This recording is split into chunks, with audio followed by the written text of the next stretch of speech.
할렐루야. 반갑습니다. 아침 식사 안 하셨어요? 소리가 너무 적으신데. 자, 할렐루야. 크게 할렐루야로 하다. 할렐루야. 반갑습니다. 아멘. 오늘 예수 그리스도의 이 사순절에 11년 전에 하나님께서 이곳에 주님의 교회를 세워주신 그 하나님의 크신 사랑과 은혜에 감사와 찬양을 드립니다. 기도드리겠습니다. 만왕의 왕이시여 만주의 주가 되시며 교회의 머리가 되신 우리 주님께 감사와 찬양과 영광을 올려드립니다. 오늘 제 11주년 창립 기념주의를 맞이하여서 교회의 참된 터라는 제목으로 하나님의 말씀을 나눌 때에 성령 하나님께서 말씀하여 주시옵시고 우리 각인의 마음에 각인되게 우리 주님 축복하시고 역사하여 주시옵소서. 감사와 찬양을 우리 주님께 돌려드리옵고 예수님 이름으로 기도드리옵나이다. 아멘.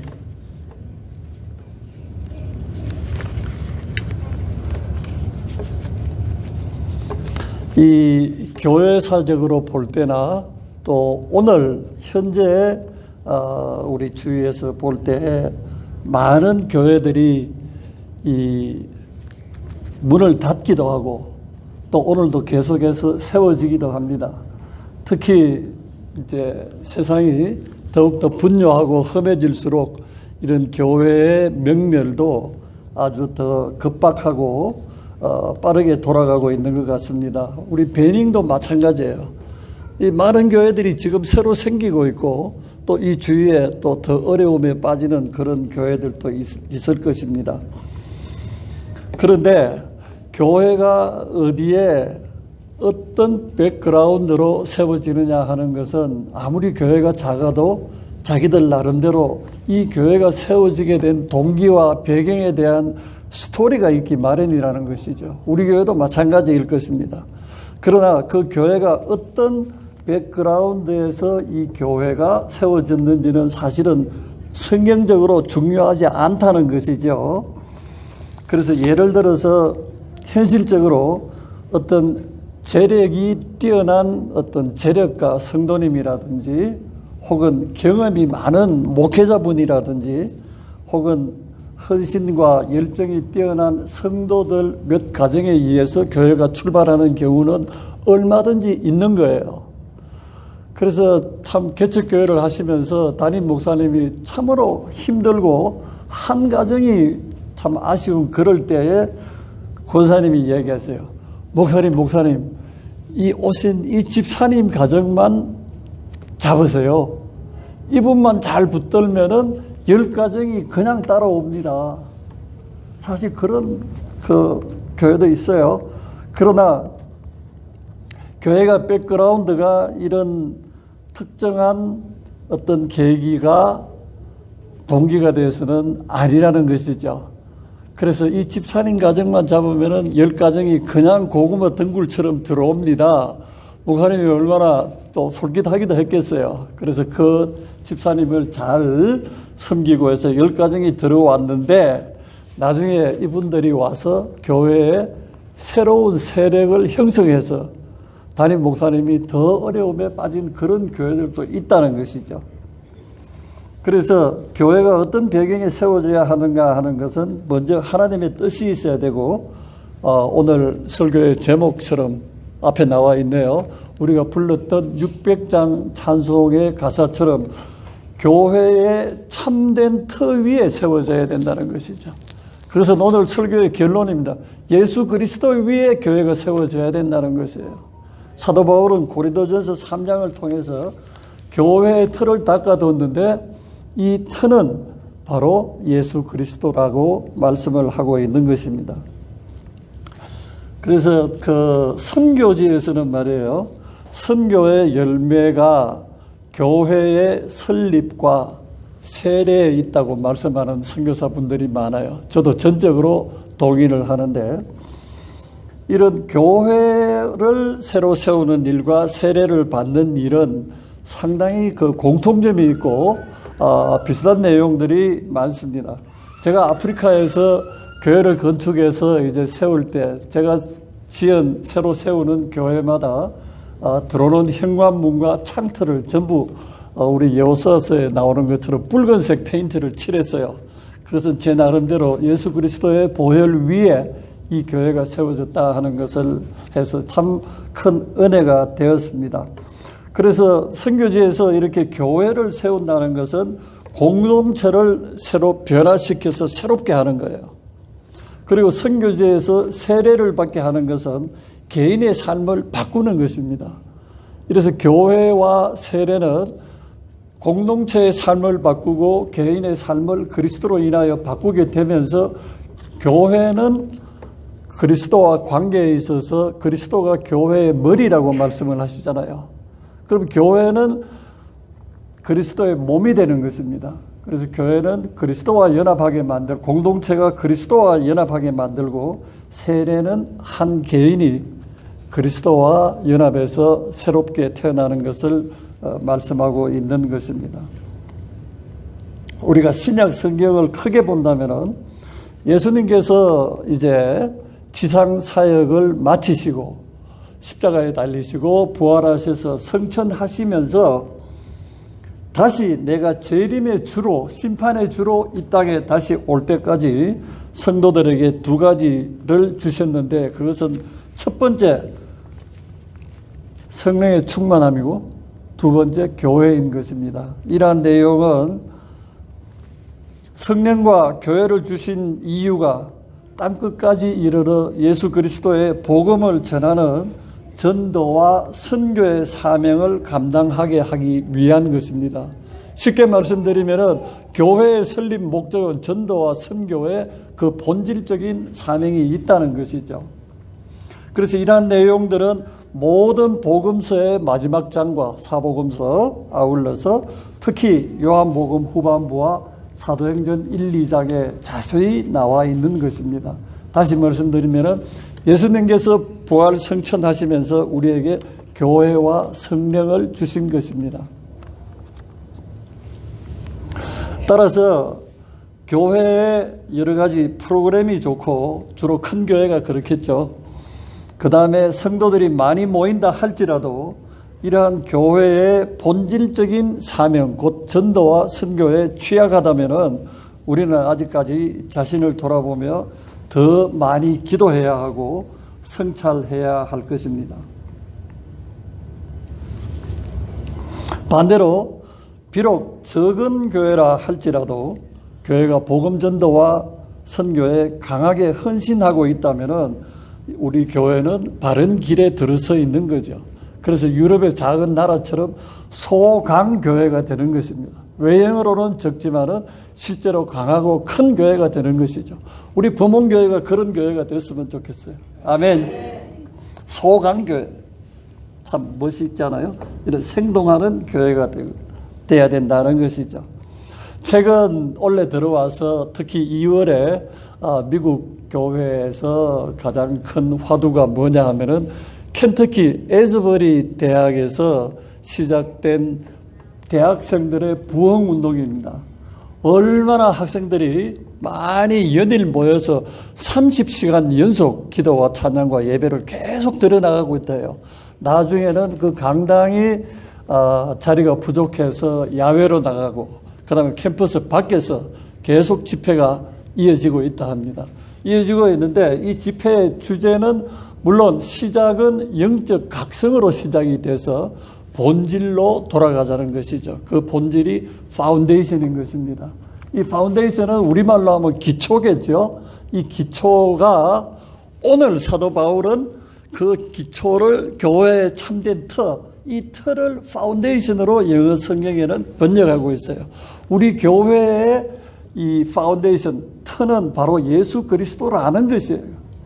예수 그리스도가 아닌 어떤 터 위에 그것이 뭐 보석이나 뭐다 할지라도 그 교회는 고린도전서 3장에 의하면 나중에 불로 그 공력을 시험할 때가 오는데 다 탈 것이라고 말씀하고 있고 그 불을 견디며 타지 않는 교회는 우리 하나님께로부터 상을 받으리라고 말씀을 하고 있는 것입니다. 그래서 교회와 그리스도와의 관계는 흔히 신랑과 신부라고 말씀하고 있어요. 교회는 우리 주님의 뭐예요? 신부라. 아멘. 그만큼 신랑은 신부를 사랑하고 보호하는 것이죠. 또 머리와 몸으로 비유가 되는 것입니다. 그래서 정말 하나님이 기뻐하시는 교회는 그 관계에 있어서 가장 중요한 것은 그 교회에 가면은 그리스도가 나타나는 것이 보여야 된다는 것이죠. 아멘. 예수님 사진 앞에 한 장 걸어 놓는다고 그리스도가 나타납니까? 아니잖아요. 어떻게? 성도의 삶을 통해서, 성도의 헌신을 통해서 예수 그리스도의 성품이 드러나고 나타나야 된다는 것입니다. 다시 말씀드리면 성도 한 사람 한 사람이 예수님을 닮아갈 때 예수 그리스도가 그 교회의 기초로서 성품으로 나타난다는 것이죠. 그래서 신학자들은 조직신학에서 많은 과목들이 있는데 제일 어려운 과목 중에 하나가 교회론과 성령론이라 그럽니다. 그래서 이 교회론에 대해서는 아직까지 끊임없이 연구와 발전이 계속되고 있습니다. 참 어렵죠. 교회를 잘 설명하기 위해서는요. 구약 성경에서 교회라 하면 제일 먼저 떠오르는 것이 성막과 성전인 것입니다. 거기에서 하나님께 제사를 드렸죠. 그래서 구약에서 성전이라 하면, 교회라 하면은 떠오르는 것이 성전, 특히 솔로몬 성전, 그 다음에 모세를 통하여 주신 성막. 그래 이렇게 제사를 드리는 하나님의 집으로 연상이 됐고요. 예수님께서 이 땅에 오신 신약에 들어와서는 교회를 그런 집이라는 개념보다는 예수 그리스도를 구주로 고백하는 성도들의 신앙 공동체를 교회라는 개념이 많습니다. 이해하시겠어요? 예, 그래서 교회는 건물이 아니라 성도들의 공동체인 것입니다. 신앙 공동체라는 것이죠. 그래서 이런 공동체 속에 그리스도의 성품이 나타나야 되는데 그 성품은 교회의 터라 그랬잖아요. 그리스도. 그 성품은 바로 희생과 사랑으로 나타나야 된다는 것입니다. 그리스도가 없는 그런 교회라면은 아무리 외형적으로 번지르하고 또 자랑과 화려한 그런 말잔치가 있다 할지라도 그것은 공허한 껍데기에 불과한 것입니다. 우리 주변의 큰 교회 얼마든지 이런 것을 볼 수가 있죠. 그래서 사도 바울은 오늘 본문에서 교회의 참된 터는 다시 말씀드리지만은 곧 예수 그리스도로 해야 된다. 조금 전에 말씀드렸는데 교회는 건물이 아니라 지금의 교회는 성도들의 공동체, 즉 성도들의 신앙적인 삶을 이야기하고 있는 것입니다. 그래서 구약의 제사가 신약에 들어와서는 어떻게 해요? 너희 삶을 거룩한 산 제사로 드리라 그러잖아요. 삶이 예배가 되고, 목사님들 그렇게 설교하시죠. 삶이 예배가 되고 예배가 곧 삶이 돼야 된다. 이렇게들 말씀을 하시잖아요. 그래서 이 교회의 참된 터 예수 그리스도가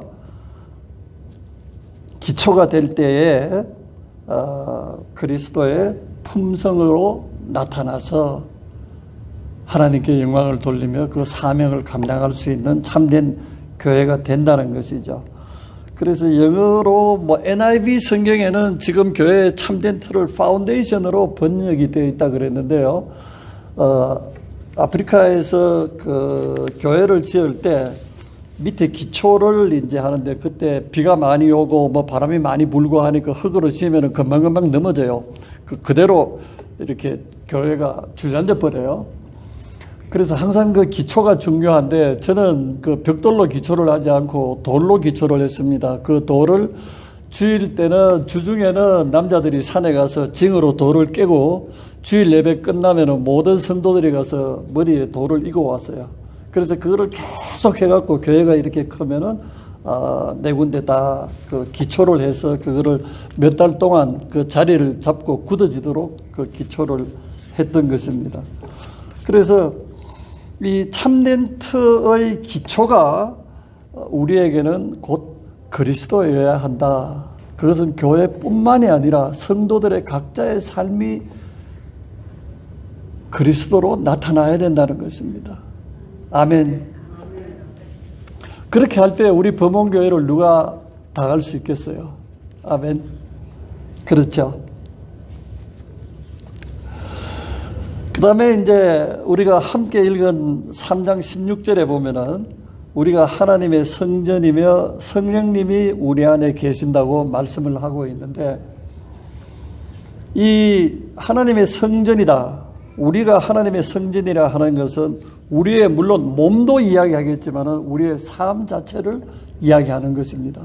조금 전에 교회의 개념이 신앙 공동체와 성도들의 삶이라 그랬잖아요.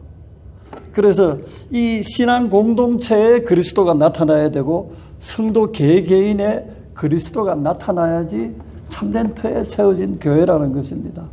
그래서 오늘 이 시간에 우리 이거는 정말 꼭 기억을 하십시다. 우리 성도들의 삶에, 우리 교회 공동체의 삶에 두 가지가 나타나야 되는데, 첫 번째는 예수 그리스도, 두 번째는 뭐예요? 성령의 충만함으로 나타나야 한다는 것입니다.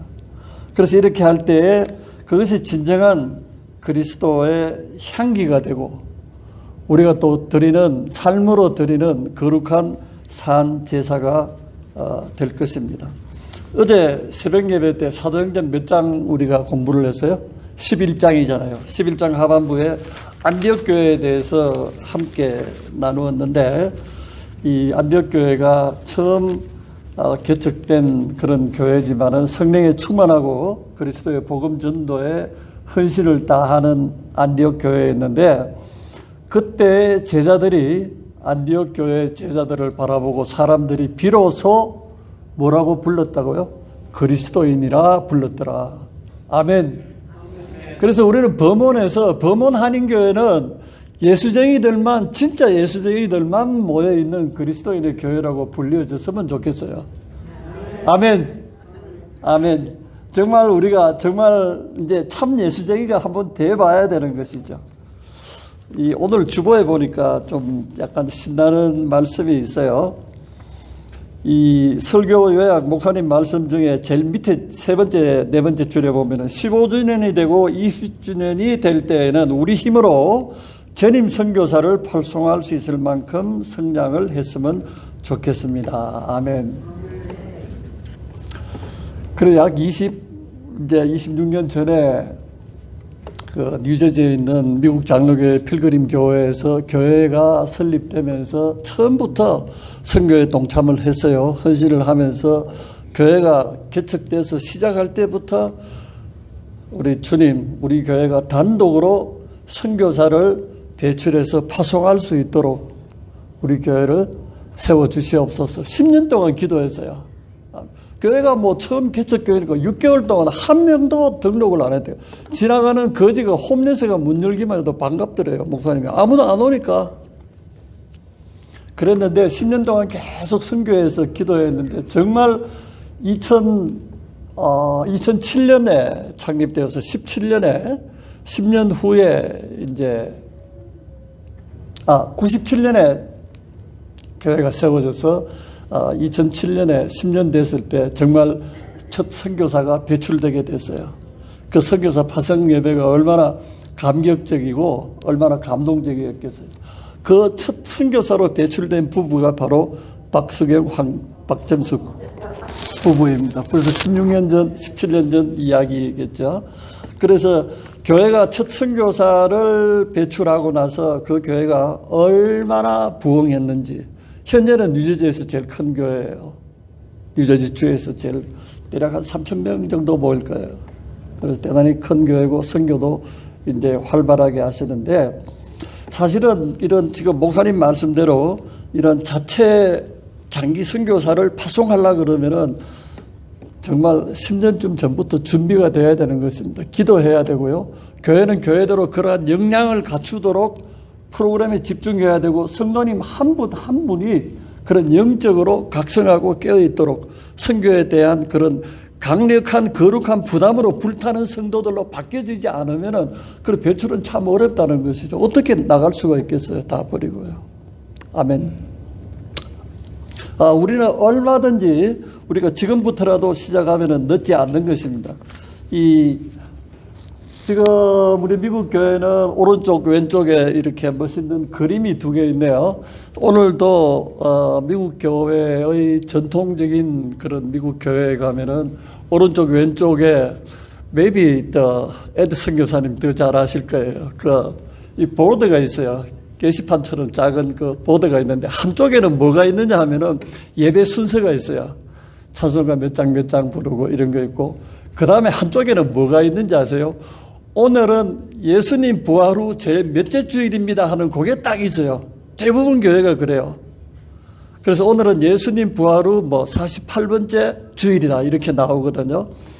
그래서 예수님의 부활 이후로 모든 것이 다 바뀌었어요. 두려움에서 기쁨으로 바뀌고요.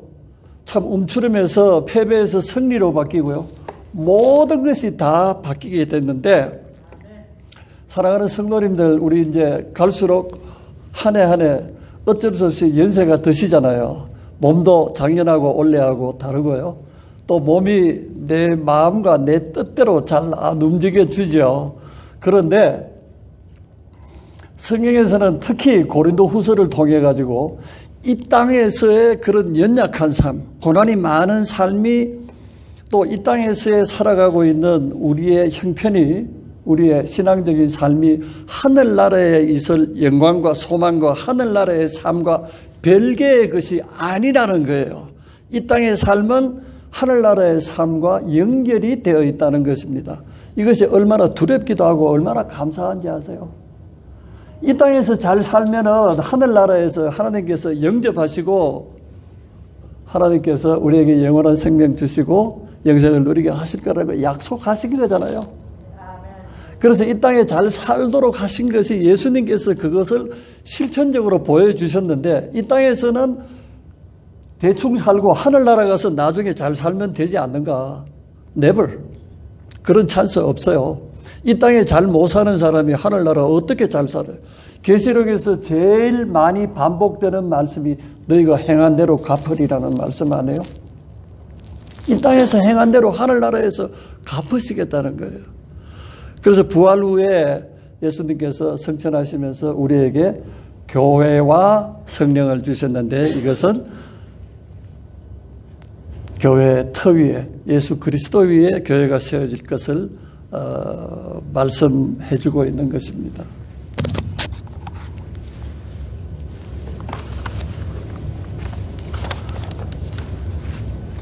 그래서 범원교회가 참으로 교회의 참된 터, 그리스도 위에 세워진 교회라면은 우리 교회 공동체와 성도들의 개인의 삶 위에 항상 그리스도가 나타나야 된다. 교회에 처음 문 열고 들어오는 사람이 여기 뭐가 다르네. 뭐가 다른데요? 이 교회는 뭐가 좀 다른데 뭐가 다른데요? 예배를 드려보니까 좀 다른 걸 느끼고 친교실에 가보니까 뭔가 좀 다른 걸 느끼는데, 그것은 곧 예수 그리스도의 사랑이 나타나야 된다는 거죠. 그리스도의 희생이 성도들 한 사람 한 사람으로부터 보여야 된다는 거죠. 그리고 그분들이 교회 밖에서 월요일부터 토요일까지 그 생활 속에 예수 그리스도가 나타날 때에 우리는 참된 교회 터 위에 세워진 그런 교회로서, 원래 주보의 표가 뭡니까? 일어나 빛을 발하라 하네요. 참으로 하나님의 영광을 나타내며 일어나 빛을 발하는 참된 교회가 될 것입니다. 그래서 주님께서 우리에게 전도와 선교의 사명을 주시기 위해서 교회를 주셨다고 말씀하셨는데, 사랑하는 성도님들 이렇게 해보세요. 이제 좀 더 밝게, 더 자신감을 더 자신 있게 이렇게 하시고요. 저는 사실 지나간 얘기를 즐겨하는 성도님들과는 거의 의식적으로 교제를 안 합니다. 옛날에 내가 얼마나 멋있었고 화려했고 그때 얼마나 잘 나갔고 뭐 금송아지 얘기를 직접 안 해도 그때는 우리가 어땠는데 하는, 그러면서 현실은 어떻게 매일 아파갖고 꼬랑꼬랑 하시면서 멜랑콜릭 해간단 말이에요.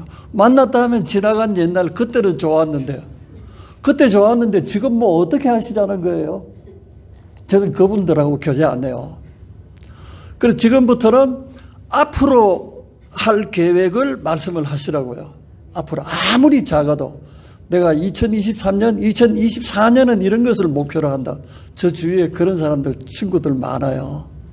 정말 지금은 보면 웃기는 건데도 거기에 기도하면서 계속 앞으로 계획 세우고 또 세우고 나가는 거예요. 그러니까 이분들이 몸이 물론 그분들이라도 다 건강한 건 아니에요. 비록 몸이 아프다 해도 굉장히 영적으로 충만하고 강한 사람들이 돼가요. 하나님께서 그렇게 만들어주세요. 그래서 이제부터 정말 위축되지 마시고 몸 아프시다고 멜랑꼴리 하시지 마시고 이 루즈도 좀 붉은색으로 밝게 바르시고 스커트 짧은 치마도 입으시고요. 그리고 스카프도 더 밝은 색으로 바꾸세요. 더 걸음도 자신 있게 걸으시고. 아멘. 아멘. 그것이 성경과 어긋납니까? 아니죠. 미래의 얘기를 하시자고요. 미래의 이야기. 그래서 우리 교회의 미래의 비전이 뭡니까? 일어나 빛을 발하는 교회 아니에요? 어떻게 하면 우리가 일어설 수 있겠는지 그걸 준비하면서 같이 기도하고 쉐어하고 거기에 우리가 헌신하자고요.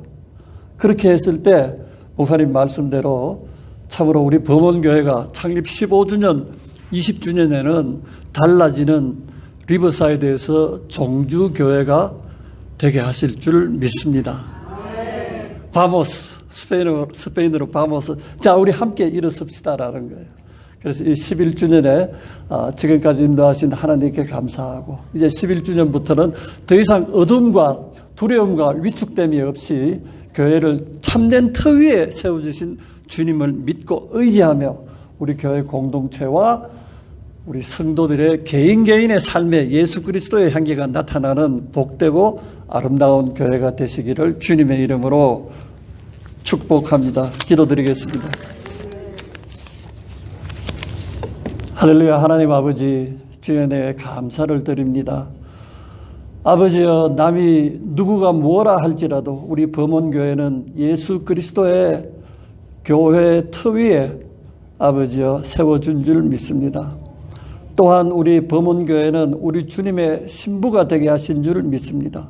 아버지여, 우리 교회를 통하여서 예수 그리스도가 나타나게 하여 주시옵시고 성령의 역사하심이 나타나게 하여 주시옵소서. 우리 교회의 공동체와 아버지 하나님, 우리 성도님들 한 분 한 분의 삶이 아버지 하나님이여 그리스도의 향기를 나타내는 복되고 귀한 아버지와 우리 교회가 되게 하셔서 참으로 하나님께 영광 돌리며 일어나 빛을 발하고 이 리버사이드 지역에 우뚝 세워지는 종주교회가 되게 축복하여 주시옵소서. 감사와 찬양을 우리 주님께 돌려드리오며 예수님 이름으로 기도드리옵나이다. 아멘.